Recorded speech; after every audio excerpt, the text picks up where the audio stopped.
সরকারের প্রধান কাজ নিরপেক্ষ ও সুষ্ঠু একটি নির্বাচন দেয়া, জানালেন প্রধান উপদেষ্টা। শেখ হাসিনাকে ফিরিয়ে এনে বিচার করা টপ প্রায়োরিটি। ডিসেম্বরের প্রথমার্ধেই জাতীয় নির্বাচনের তফসিল, ফেব্রুয়ারিতে ভোট আয়োজন নিয়ে কমিশনের দিনভর বৈঠক। ইসিতে চিঠি দিয়ে জনগণের আশা পূরণ করেছে সরকার, বললেন বিএনপি নেতারা। আন্দোলনে শরিকদের সাথে নিয়েই নির্বাচনের চিন্তা। দুদকের মামলায় বেগম রোকেয়ার সাবেক উপাচার্য কলিমুল্লাহ কারাগারে, 5 দিনের রিমান্ডে মেজর সাদিকের স্ত্রী সুমাইয়া জাফরিন। দেখছিলেন ক্রাউন সিমেন্ট সংবাদ শিরোনাম, এবার বিস্তারিত। আগামী জাতীয় নির্বাচন নিরপেক্ষ ও গ্রহণযোগ্য করাই অন্তর্বর্তী সরকারের লক্ষ্য বলে জানিয়েছেন প্রধান উপদেষ্টা ডক্টর মোহাম্মদ ইউনূস। সচিবালয়ে উপদেষ্টা পরিষদের বৈঠক শেষে কথা জানান প্রধান উপদেষ্টার প্রেস সচিব শফিকুল আলম। তিনি বলেন, সরকার মনে করে নির্বাচন নিয়ে আস্থার সংকট হবে না, এ নিয়ে কোনো প্রশ্ন থাকবে না রাজনৈতিক দলগুলোর মধ্যে। আরও জানান, সরকারের টপ প্রায়োরিটি শেখ হাসিনাকে ফিরিয়ে এনে বিচার করা। রিপোর্ট রিশান নাসরুল্লাহ। অন্তর্বর্তী সরকারের চলমান মেয়াদে প্রথমবারের মতো উপদেষ্টা পরিষদের বৈঠক হয় সচিবালয়ে। বৈঠকে জাতীয় নির্বাচন এবং সরকারের বিভিন্ন কাজের পর্যালোচনা প্রতিবেদন উপস্থাপন করা হয়। বৈঠক শেষে ব্রিফিংয়ে প্রধান উপদেষ্টার প্রেস সচিব জানান, উপদেষ্টা পরিষদ এ পর্যন্ত 315টি সিদ্ধান্ত নিয়েছে, যার মধ্যে প্রায় 80% বাস্তবায়ন হয়েছে। এখন পর্যন্ত অধ্যাদেশ হয়েছে 56টি, আর প্রক্রিয়াধীন রয়েছে আরও 10টি। সরকার গঠিত 11টি সংস্কার কমিশনের আশু বাস্তবায়নযোগ্য 121টি সুপারিশের মধ্যে বেশিরভাগই বাস্তবায়ন করা হয়েছে। জানান, অন্তর্বর্তী সরকারের প্রধান লক্ষ্য গ্রহণযোগ্য জাতীয় নির্বাচনের আয়োজন। ফেব্রুয়ারি মাসে ইলেকশন হবে যেই ডিক্লারেশন উনি দিলেন, তো সেটা তো আমরা দেখলাম যে রাজনৈতিক দলগুলো ওয়েলকাম জানিয়েছে। আর রাজনৈতিক দলগুলোর সাথে তো এর আগে অনেক দফা আলোচনা হয়েছে, সামনেও অনেক আলোচনা হবে। ওনাদের সাথে আমাদের একটা চলমান ডায়ালগ চলছে। আমরা নিশ্চিত যে আমাদের খুব ভালো একটা ইলেকশন হবে, এবং চিফ অ্যাডভাইজার বারবার বলছেন আমাদের সমস্ত চেষ্টা থাকবে বাংলাদেশের ইতিহাসে সবচেয়ে ভালো ইলেকশনগুলোর একটা যাতে আমরা অর্গানাইজ করতে পারি। আওয়ামী লীগ, 14 দল, জাতীয় পার্টি, এই দলগুলো যারা আছে, যাদের মধ্যে ফ্যাসিস্ট হওয়ার একটা অভিযোগ আছে, তারা অংশ নিতে পারবে কিনা বা নেবে কিনা, ধরনের কোনো আলোচনা হয়েছে কিনা? এটা ইলেকশন কমিশন এটা আপনাকে জানাবেন। আমরা সরকারের তরফ থেকে আওয়ামী লীগের সর্বোচ্চ সমস্ত কার্যক্রম নিষিদ্ধ ঘোষণা করা হয়েছে, যতদিন না এটা ওদের বিষয়ে ওদের লিডারশিপদের যে ট্রায়ালটা হচ্ছে সেটা যতক্ষণ না কনক্লুড হয়। সাংবাদিকদের প্রশ্নের জবাবে প্রেস সচিব জানান, সংস্কার কাজ চলমান থাকবে, পাশাপাশি চলবে জুলাই গণহত্যার বিচার প্রক্রিয়াও। আমাদের রিফর্ম এবং আমাদের ট্রায়াল, যেটা জুলাই অগাস্টে যে হত্যাকাণ্ড হলো, সেটার ট্রায়ালটা আমাদের একটা বড় দায়িত্ব। এছাড়াও দুইটা বড় দায়িত্ব। আমাদের এফার্টগুলোর মধ্যে বড় একটা এফার্ট হচ্ছে তাকে ফিরিয়ে এনে ট্রায়ালের সম্মুখীন করা। আমরা চাই উনি যেই তার বিরুদ্ধে যে অভিযোগগুলো, সেটার জন্য উনি ন্যায় বিচার পান, সেটা আমরা চাই। এটা আমাদের এই গভর্নমেন্টের একটা টপ প্রায়োরিটি। সারা বিশ্ব জানে মানে উনি কি করেছেন। তো সেই অনুযায়ী আমরা মনে করি যে এইগুলো যত আরও এই বিষয়গুলো সবার সামনে আসবে, তত বেশি তার উপর প্রেশার তৈরি হবে যে তাকে প্রেশার তৈরি হবে যে তাকে যাতে বাংলাদেশে ফিরিয়ে আনা হয়। গাজীপুর ডিজিটাল ইউনিভার্সিটির নাম পরিবর্তন করে university of frontier technology Bangladesh করার সিদ্ধান্ত হয়েছে উপদেষ্টা পরিষদের বৈঠকে। রিশান নাসরুল্লাহ, বাংলাভিশন, ঢাকা। ডিসেম্বরের প্রথমার্ধে তফসিল ঘোষণা হবে, জানিয়েছেন নির্বাচন কমিশনার অবসরপ্রাপ্ত ব্রিগেডিয়ার জেনারেল আবুল ফজল মোহাম্মদ সানাউল্লাহ। প্রধান নির্বাচন কমিশনার এম নাসির উদ্দিনের সভাপতিত্বে কমিশনের সভা শেষে ব্রিফিংয়ে তিনি এসব কথা জানান। এর আগে সকালে 2026 এর ফেব্রুয়ারিতে ভোট আয়োজনে প্রধান উপদেষ্টার কার্যালয়ের দেয়া চিঠি হাতে পায় নির্বাচন কমিশন। চিঠি হাতে পাওয়ার পরই সংসদ নির্বাচনে রাজনৈতিক দল ও প্রার্থীর আচরণ বিধিমালা, আরপিও সংশোধন, প্রবাসী ভোট পদ্ধতির অগ্রগতি সহ কয়েকটি বিষয়ে সিদ্ধান্তে আসতে সভা করে নির্বাচন কমিশন। দিনভর বৈঠক শেষে সন্ধ্যায় ব্রিফিংয়ে নির্বাচন কমিশনার অবসরপ্রাপ্ত ব্রিগেডিয়ার জেনারেল আবুল ফজল মোহাম্মদ সানাউল্লাহ জানান, প্রার্থীর আচরণবিধি, পোস্টাল ব্যালট পেপার, আরপিও এবং প্রবাসীদের ভোট নিশ্চিত করতে চায় কমিশন। জানান, ভোটার বাড়ানোর জন্য জেলখানা বা অন্যান্য জায়গায় অনলাইনের মাধ্যমে ভোটের ব্যবস্থা করা হবে। কারো প্রার্থিতা বাতিল হলে আদালতে গিয়ে ফেরত পাওয়ার সুযোগ থাকবে। জানান, প্রধান উপদেষ্টার চিঠির ভিত্তিতে 31 অক্টোবর পর্যন্ত যারা ভোটার হবেন তারা ভোট দিতে পারবেন। অভিযোগ করেন, এআই এর মাধ্যমে অনেক মিস ইনফরমেশন ছড়িয়ে পড়ছে, তাই যাচাই বাছাই করে ভিডিও শেয়ার দেওয়া পরামর্শ নির্বাচন কমিশনের। বিএনপির স্থায়ী কমিটির সদস্য সালাউদ্দিন আহমেদ বলেছেন, যুগপৎ আন্দোলনে যারা শরিক ছিলেন তাদের সাথে নিয়েই বিএনপি নির্বাচন করবে। এর বাইরেও যদি কাউকে সাথে নেওয়া যায় তফসিল ঘোষণার আগে বিএনপি তা ভেবে দেখবে বলেও জানান তিনি। এদিকে বিএনপির সিনিয়র যুগ্ম মহাসচিব রুহুল কবির রিজভী বলেছেন, ইসিতে চিঠি দিয়ে জনগণের আশা পূরণ করেছে সরকার। আহমেদ সারোয়ারের রিপোর্ট। সমসাময়িক রাজনৈতিক বিষয় নিয়ে বৃহস্পতিবার নিজ বাসায় সাংবাদিকদের সাথে কথা বলেন বিএনপি স্থায়ী কমিটির সদস্য সালাউদ্দিন আহমেদ। এই সময় তিনি বলেন, সরকারের কাছে আরও বেশি কিছু আশা থাকলেও এই সরকার সবকিছু ভঙ্গুর অবস্থায় পেয়েছিল। তারা সব বাধা বিপত্তি পেরিয়েই এগিয়েছে। সংস্কার ও বিচারের অগ্রগতিও দৃশ্যমান। আগামী দিনের যে রাষ্ট্র আমরা বিনির্মাণ করতে চাই, সেই রাষ্ট্রে কোনো রকমের বড় রকমের বিভেদ না থাকে, জাতীয় ঐক্যটা থাকে, সেজন্য আমরা সবার সাথে আলোচনা করব। আমাদের সাথে যারা যুগপৎ আন্দোলনে শরিক ছিলেন বিগত ফ্যাসিবাদ বিরোধী আন্দোলনে, তাদেরকে সাথে নিয়ে আমরা নির্বাচন করব। এটা আমাদের অঙ্গীকার ছিল, প্রতিশ্রুতি ছিল, এখনো আছে। তফসিল ঘোষণার আগ পর্যন্ত একটা পর্যায়ে আমরা মনে করব আমাদের সাথে লাইক মাইন্ডেড যারা আছে, যাদেরকে নিলে আমরা একটা এমনভাবে নির্বাচন করতে পারবো, সেই হিসাবে আমরা আমাদের জোট গঠনের চেষ্টা হবে। তবে এখনো আমাদের জোট গঠনের কোনো পরিকল্পনা ঘোষিত হয় নাই, তবে করব না এরকম কথাও নয়। বৃহস্পতিবার সকালে উত্তরার দিয়াবাড়িতে মাইলস্টোন স্কুলে বিমান বিধ্বস্তের ঘটনায় নিহত স্কুলের সহকারী মাসুমা বেগমের পরিবারের সাথে সাক্ষাৎ করেন বিএনপির সিনিয়র যুগ্ম মহাসচিব রুহুল কবির রিজভী। এই সময় সাংবাদিকদের এক প্রশ্নের জবাবে রিজভী বলেন, এনসিপি নেতাদের কক্সবাজার সফর বা কূটনীতিকদের সাথে বৈঠক হওয়া স্বাভাবিক, তবে গণমাধ্যমকে না জানিয়ে লুকোচুরি করে মানুষকে বিভ্রান্ত করেছে তারা। অন্তর্বর্তীকালীন সরকার প্রধান ডক্টর মোহাম্মদ ইউনূস সাহেবকে আমি ধন্যবাদ জানাই। জনগণের দাবি, মানুষের আকাঙ্ক্ষা, সেই আকাঙ্ক্ষাকে তিনি ধারণ করে তিনি রমজানের পূর্বেই নির্বাচন ঘোষণা করেছেন। আমি মনে করি তিনি শুধু রাজনৈতিক দল নয়, জন আকাঙ্ক্ষার প্রতি শ্রদ্ধা জানিয়ে তিনি এই ঘোষণাটি দিয়েছেন। এবং আজকে আমরা যেটা খবরের কাগজে দেখেছি, নির্বাচন কমিশনকে প্রধান উপদেষ্টার কার্যালয়ে চিঠিও দেওয়া হয়েছে। পরে নিহত মাসুমার পরিবারকে আর্থিক সহায়তা দেয়া হয়। তারেক রহমানের পক্ষ থেকে ছেলে আব্দুল্লাহর লেখাপড়ার দায়িত্ব নেওয়ার কথাও জানায় আমরা বিএনপি পরিবার। আহমেদ সারোয়ার, বাংলা ভিশন, ঢাকা। নতুন দল হিসেবে এনসিপির ইশতেহার ঘোষণাকে স্বাগত জানিয়ে বিশ্লেষকরা বলছেন, সেকেন্ড রিপাবলিক ও নতুন সংবিধানের ধারণা দলটিকে বিতর্কের মুখে ফেলতে পারে। এই ইশতেহারকে অস্পষ্ট এবং এর ভাষাকে সাধারণ মানুষের জন্য কিছুটা জটিল বলেও মনে করছেন তারা। নাবিল জাহাঙ্গীরের রিপোর্ট। রাজনৈতিক দল হিসেবে আত্মপ্রকাশের 5 মাস পর 24 দফা ইশতেহার ঘোষণা করেছে জাতীয় নাগরিক পার্টি এনসিপি। জুলাইয়ের আকাঙ্ক্ষা বাস্তবায়নে নতুন বাংলাদেশ গড়ে তোলাই লক্ষ্য দলটির। একটি বৈষম্যহীন বাংলাদেশ গঠনের প্রত্যয়ই আমাদের প্রেরণা। বিশ্লেষকরা বলছেন, এনসিপির এই ইশতেহারে কিছুটা নতুনত্ব আর কিছুটা অস্পষ্টতা আছে, তবে দলটির রাজনৈতিক দৃষ্টিভঙ্গির প্রতিফলন ঘটেছে।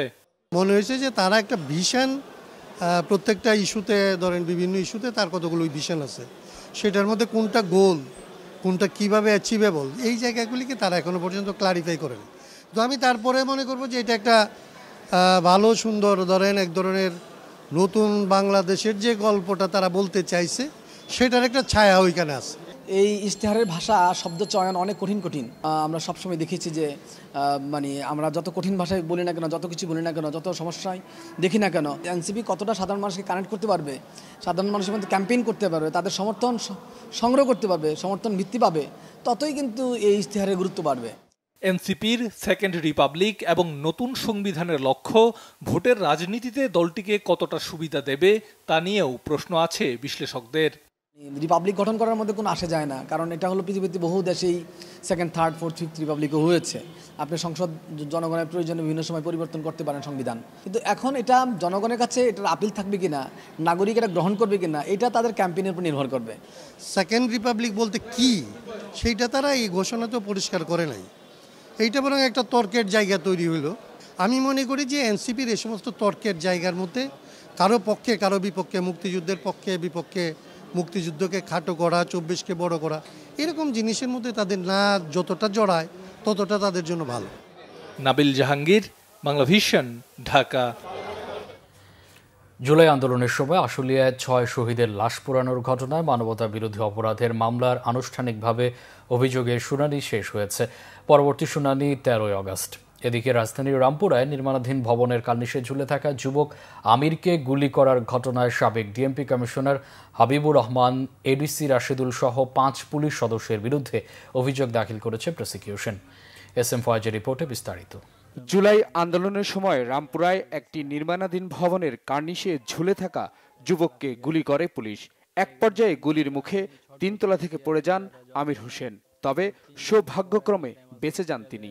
পুলিশ 3 তলায় নেমে আর কি গুলি করছে, সেই 6টা গুলি করছে আর কি আমার পায়ে। গত 31 জুলাই চিফ প্রসিকিউটর কার্যালয়ে এই মামলার তদন্ত প্রতিবেদন দাখিল করা হয়। মামলার তদন্ত প্রতিবেদন যাচাই বাছাই শেষে ট্রাইব্যুনালে দাখিল করে প্রসিকিউশন, যেখানে সাবেক DMP commissioner Habibur Rahman, Rampura ADC Rashedul সহ 5 পুলিশ সদস্যকে আসামি করা হয়েছে।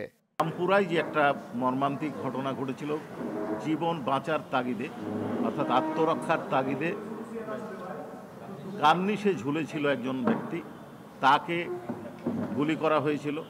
একজন বাড়ির ভিতরে একজন শিশুকে কোলে নিয়ে তার দাদি ছিল, সেই শিশুর মাথার এক পাশে গুলি লেগে আর এক পাশ দিয়ে বের হয়ে যায় এবং আরও একজনকে হত্যার অভিযোগে সাবেক ডিএমপি কমিশনার হাবিবুর রহমান সহ 5 জনের বিরুদ্ধে আমরা ফরমাল চার্জ দাখিল করেছি।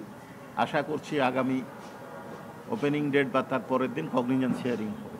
এদিকে শেখ হাসিনা পালিয়ে যাওয়ার দিন আশুলিয়া থানায় ছাত্র জনতার লাশ পোড়ানোর মামলায় সাবেক এমপি সাইফুল ইসলাম সহ 16 জনের বিরুদ্ধে অভিযোগ গঠন করে বিচার শুরুর আবেদন করেছে প্রসিকিউশন।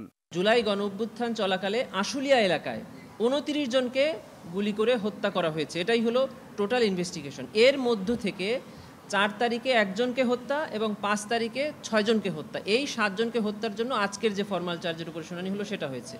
চিফ প্রসিকিউটরের স্পেশাল যে পাওয়ার এই আন্তর্জাতিক অপরাধ ট্রাইব্যুনাল রুলসে দেওয়া আছে, সেই অনুযায়ী উনি এই টোটাল 29 জনের ঘটনা ভিন্ন ভিন্ন আকারে ইনভেস্টিগেশন করছেন এবং ভিন্ন ভিন্ন ফরমাল চার্জ দেওয়ার জন্য উনি আদেশ করেছেন। 13 আগস্ট আসামি পক্ষের অভিযোগ গঠনের শুনানির পর আনুষ্ঠানিক অভিযোগ গঠন করবেন ট্রাইব্যুনাল 2।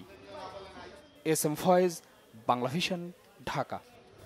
দুর্নীতি দমন কমিশনের একটি মামলায় বেগম রোকেয়া বিশ্ববিদ্যালয়ের সাবেক উপাচার্য নাজমুল হাসান কলিমুল্লাহকে কারাগারে পাঠানো হয়েছে। ঢাকা মহানগর সিনিয়র স্পেশাল জজ জাকির হোসেন গালিব এই আদেশ দেন। দুদকের দায়ের করা এই মামলায় বলা হয়, সাবেক এই উপাচার্য সহ মোট 5 জন পরস্পর যোগ সাজশে সরকারি নিয়মনীতি উপেক্ষা করে উন্নয়ন প্রকল্পে নানা অনিয়ম ও দুর্নীতির মাধ্যমে অর্থ আত্মসাৎ করেছেন। দুদকের আবেদনের প্রেক্ষিতে আদালত অভিযুক্তদের বিদেশ যাত্রায়ও নিষেধাজ্ঞা জারি করেছেন। দুপুরে রাজধানীর মোহাম্মদপুরের নিজ বাসা থেকে কলিমুল্লাহকে গ্রেফতার করে গোয়েন্দা পুলিশ। উপাচার্য থাকাকালে নাজমুল হাসান কলিমুল্লাহর বিরুদ্ধে বহু অনিয়মের অভিযোগ ওঠে। মাসের পর মাস ক্যাম্পাসে অনুপস্থিত থাকায় তার বিরুদ্ধে আন্দোলনও হয়েছিল বেগম রোকেয়া বিশ্ববিদ্যালয়ে। কার্যক্রম নিষিদ্ধ আওয়ামী লীগ নেতাকর্মীদের গেরিলা প্রশিক্ষণের ঘটনায় গ্রেফতার মেজর সাদিকুলের স্ত্রী সুমাইয়া জাফরিনকে 5 দিনের রিমান্ড দিয়েছে আদালত। তাকে ভাটারা থানার সন্ত্রাস বিরোধী আইনের মামলায় গ্রেফতার দেখানো হয়েছে। ডিএমপির মিডিয়া শাখার উপ পুলিশ কমিশনার তালেবুর রহমান জানিয়েছেন, বুধবার রাতে সুমাইয়াকে গ্রেফতার করা হয়। আজ তাকে আদালতে হাজির করে মামলার তদন্ত কর্মকর্তা 7 দিনের রিমান্ড চেয়ে আবেদন করেন। রাষ্ট্রপক্ষে পাবলিক প্রসিকিউটর রিমান্ডের পক্ষে শুনানি করেন। আসামি পক্ষের আইনজীবীরা তার রিমান্ড নামঞ্জুর ও জামিন চেয়ে শুনানি করেন। উভয় পক্ষের শুনানি শেষে ঢাকার মেট্রোপলিটন ম্যাজিস্ট্রেট সেফাতুল্লাহ তার জামিন আবেদন নামঞ্জুর করে রিমান্ডের এই আদেশ দেন। এই মামলার অন্য আসামিদেরও আইনের আওতায় আনার কথা বলেছে ডিসি মিডিয়া। তার সংশ্লিষ্টতার অভিযোগটা খতিয়ে দেখছি এবং বিস্তারিত তদন্তের জন্য তার রিমান্ড চাইব। জড়িত অন্যান্য যারা রয়েছে তাদের উদ্দেশ্য কি ছিল, এখানে কারা কারা অংশগ্রহণ করেছিল, সেগুলো আমরা বিস্তারিত তদন্ত করছি। বিভিন্ন রাষ্ট্রবিরোধী ষড়যন্ত্রের জন্য তারা এখানে এক হয়েছিল এবং তাদের কিছু সে উদ্দেশ্যে প্রশিক্ষণের ব্যবস্থা ছিল। শাহজালাল বিমানবন্দরের আশেপাশে অনুমোদনবিহীন 263টি উঁচু ভবন রয়েছে বলে জানিয়েছেন উড়োজাহাজ নিয়ন্ত্রক সংস্থা সিভিল এভিয়েশন কর্তৃপক্ষ। অবৈধ ভবন উচ্ছেদে রাজুককে দফায় দফায় চিঠি দিয়েও ব্যবস্থা নেওয়া যাচ্ছে না, জানিয়েছেন সংস্থাটির chairman air vice marshal Mostafa Mahmud Siddique. তিনি জানান, 3য় টার্মিনাল চালু করাই তার মূল চ্যালেঞ্জ। তবে কবে চালু হবে 3য় টার্মিনাল সে বিষয়ে সুনির্দিষ্ট কিছু জানাতে পারেননি তিনি। জিয়াউল হক সবুজের রিপোর্ট। মাইলস্টোন কলেজে যুদ্ধ বিমান বিধ্বস্তের ঘটনায় ঘুরে ফিরে এই প্রশ্ন উঠছে, জনবহুল এলাকায় বিমানবন্দর ওঠানামা এবং রানওয়ের খুব কাছাকাছি দূরত্বে উঁচুতল ভবনের বৈধতা নিয়ে। যদিও নিয়ন্ত্রক সংস্থা সিভিল এভিয়েশন কর্তৃপক্ষ জানিয়েছে মাইলস্টোন এলাকায় ছিল না অতিরিক্ত উচ্চতার কোনো ভবন, তবে বিমানবন্দরের খুব কাছে রয়েছে 263টি অধিক উচ্চতার স্থাপনা। নো ফ্লাই জোনে থাকা এসব উঁচুতল ভবন অপসারণের দায়িত্ব রাজুকের। বিল্ডিংটা বানাচ্ছে, অনেকে সেই নিয়মটা মানছে না। আমার এরকম বিশাল একটা লিস্ট আছে, কোন কোন বিল্ডিং কত দাগের, কোন এলাকায় কত উচ্চতা বেশি, পুরো জিনিসটা আমার একটা জরিপ করা আছে। ধরে রাখতে পারেন সংখ্যা আপনার 3 শতাধিকের কাছাকাছি, এবং সেই সংখ্যাটা আমরা এটা রাজুক যে আছে উন্নয়ন কর্তৃপক্ষ তাদের কাছে আমরা জিনিসটা পাঠাই। আমরা মেট্রো অথরিটি, আপনি একটা বিল্ডিং বানালেন, নিয়মটা মানলেন না, উচ্চতা বেড়ে গেল, উচ্চতা 20 বাড়ালেন, সেটা আমি যে ভাঙতে পারি না, আমার সেই অথরিটি নাই। গণমাধ্যম কর্মীদের সাথে মতবিনিময়ে সিভিল এভিয়েশন চেয়ারম্যান জানান, সক্ষমতার চেয়ে 50% বেশি যাত্রী পরিচালনা করছে শাহজালাল বিমানবন্দর।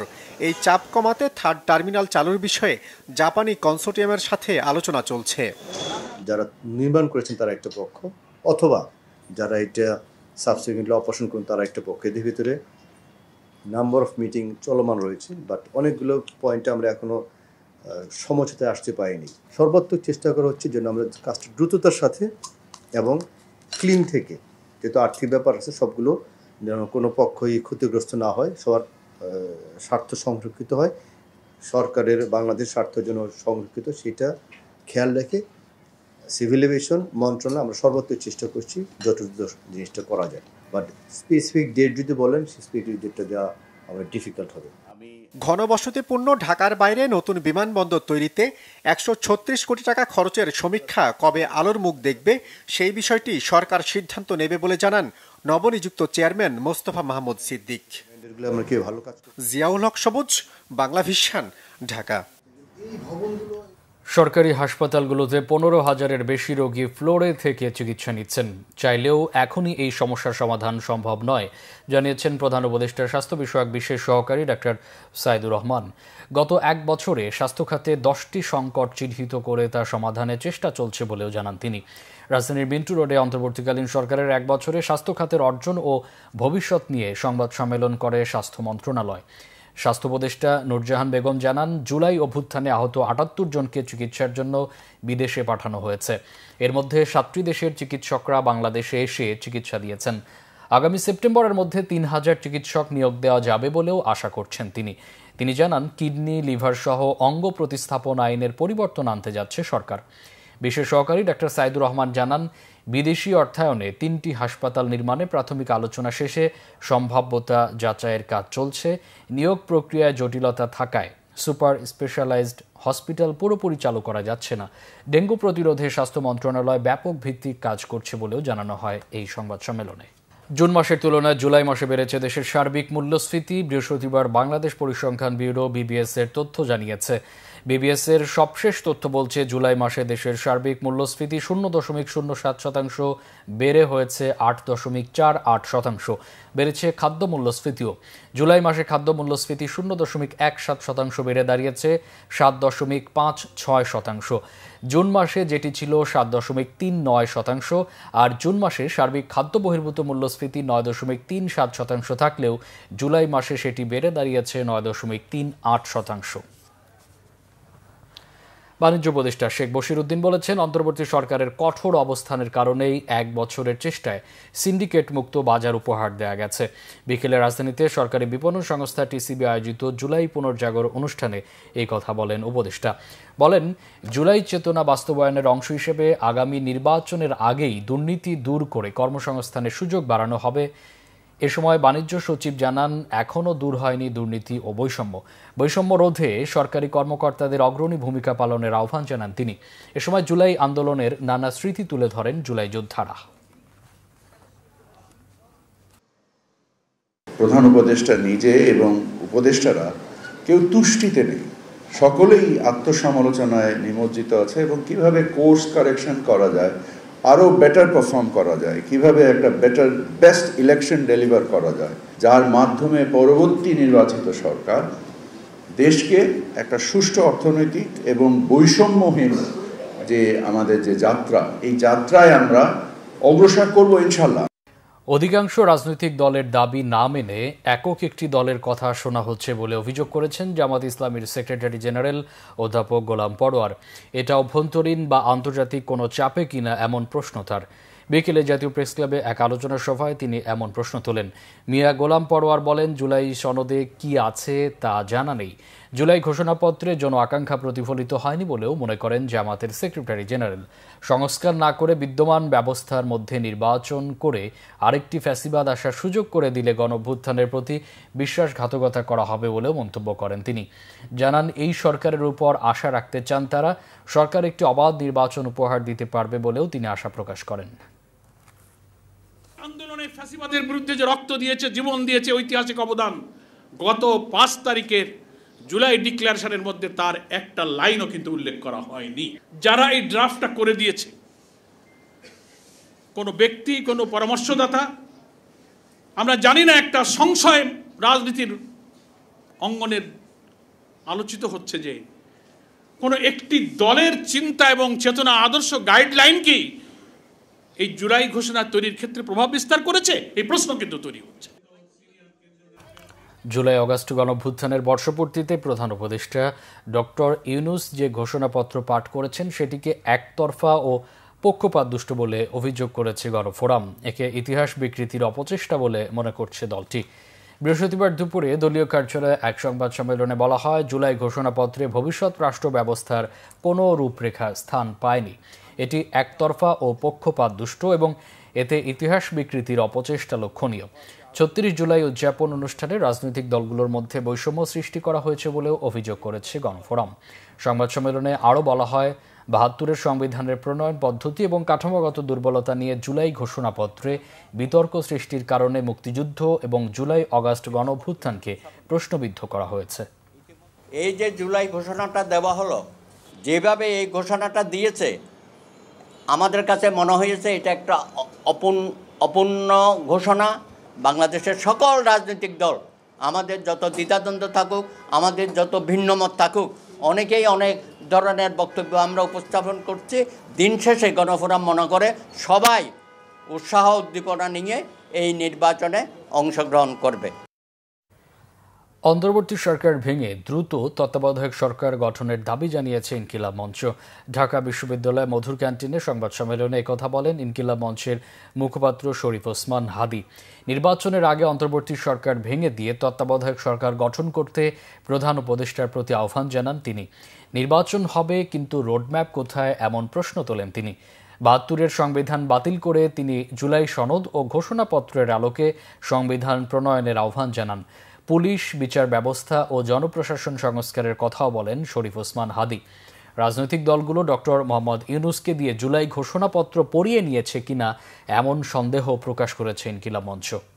এই ইন্টারিমের অনেক উপদেষ্টা এখন সামনে কেউ বিএনপির, কেউ জামাতের, কেউ এনসিপির মুখপাত্র হইয়া তাদের দলীয় এজেন্ডাগুলো আপনার সামনে রেখে বাস্তবায়ন করবে। এইটা আপনি হইতে দিয়েন না। আপনি অতি জলদি যেই নির্বাচনটা উপহার দিতে চান তার জন্য ইন্টারিম ভেঙে দেন এবং অতি দ্রুত তত্ত্বাবধায়ক সরকার ঘোষণা করেন।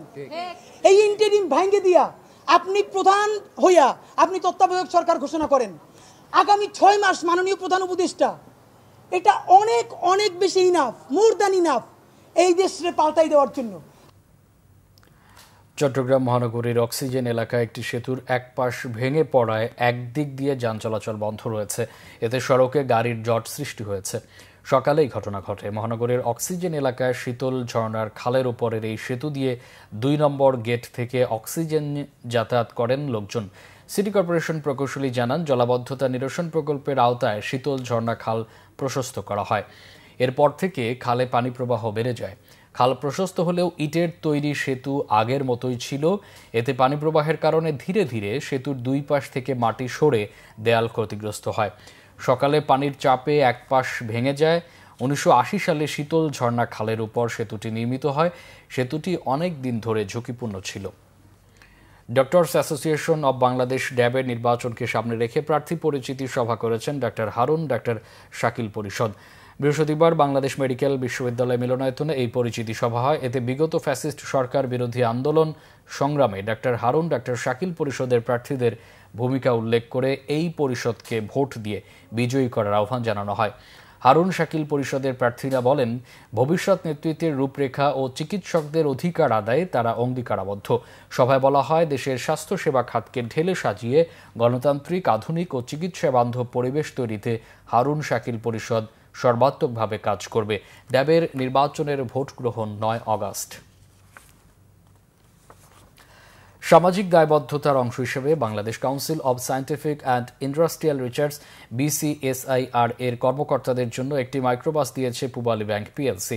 পূবালী ব্যাংক পিএলসির ব্যবস্থাপনা পরিচালক ও CEO Mohammad Ali Bangladesh council of scientific and industrial রিসার্চের চেয়ারম্যান ডক্টর শাহানা আহমেদের কাছে মাইক্রোবাসটি হস্তান্তর করেন। এ সময় ব্যাংকের ব্যবস্থাপনা পরিচালক ও সিও মোহাম্মদ আলী বলেন, বিজ্ঞান ও প্রযুক্তি নির্ভর সমৃদ্ধ বাংলাদেশ গড়ার লক্ষ্যে ব্যাংকের সামাজিক দায়বদ্ধ রয়েছে। BCSIR এর সদস্য মোহাম্মদ তৌফিক ইলাহি চৌধুরী, মোহাম্মদ ইফতেখার আহমেদ চৌধুরী, ডক্টর হোসেন আরা বেগম ও সেক্রেটারি মোহাম্মদ শহীদুল হক পাটোয়ারি এবং ব্যাংকের মহাব্যবস্থাপক আবু লাইস মোহাম্মদ শামসুজ্জামান, সায়েন্স ল্যাব শাখা প্রধান মোহাম্মদ বেলাল হোসেন, সহকারী মহাব্যবস্থাপক মোহাম্মদ মিজানুর রহমান সহ উভয় প্রতিষ্ঠানের ঊর্ধ্বতন কর্মকর্তারা এ সময় উপস্থিত ছিলেন। সংবাদ শেষ করব ক্রাউন সিমেন্ট শিরোনামগুলো আরেকবার জানিয়ে। সরকারের প্রধান কাজ নিরপেক্ষ ও সুষ্ঠু একটি নির্বাচন দেয়া, জানালেন প্রধান উপদেষ্টা। শেখ হাসিনাকে ফিরিয়ে এনে বিচার করা টপ প্রায়োরিটি। ডিসেম্বরের প্রথমার্ধেই জাতীয় নির্বাচনের তফসিল, ফেব্রুয়ারিতে ভোট আয়োজন নিয়ে কমিশনের দিনভর বৈঠক। ইসিতে চিঠি দিয়ে জনগণের আশা পূরণ করেছে সরকার, বললেন বিএনপি নেতারা। আন্দোলনে শরিকদের সাথে নিয়েই নির্বাচনের চিন্তা। দুদকের মামলায় বেগম রোকেয়ার সাবেক উপাচার্য কলিমুল্লাহ কারাগারে, 5 দিনের রিমান্ডে মেজর সাদিকের স্ত্রী সুমাইয়া জাফরিন। এই ছিল এখনকার মতো। পরে সংবাদ রাত 10:30টায়। এর আগে 9টা রয়েছে নিউজ 20। দেখার আমন্ত্রণ রইল। এছাড়া বাংলা ভিশন সংবাদ ও সংবাদ সংশ্লিষ্ট অনুষ্ঠান দেখতে ভিজিট করুন www.bpnews24.com ও facebook.com/banglavisionnews এবং সাবস্ক্রাইব করুন youtube.com/banglavisionnews। এতক্ষণ সাথে থাকায় অসংখ্য ধন্যবাদ।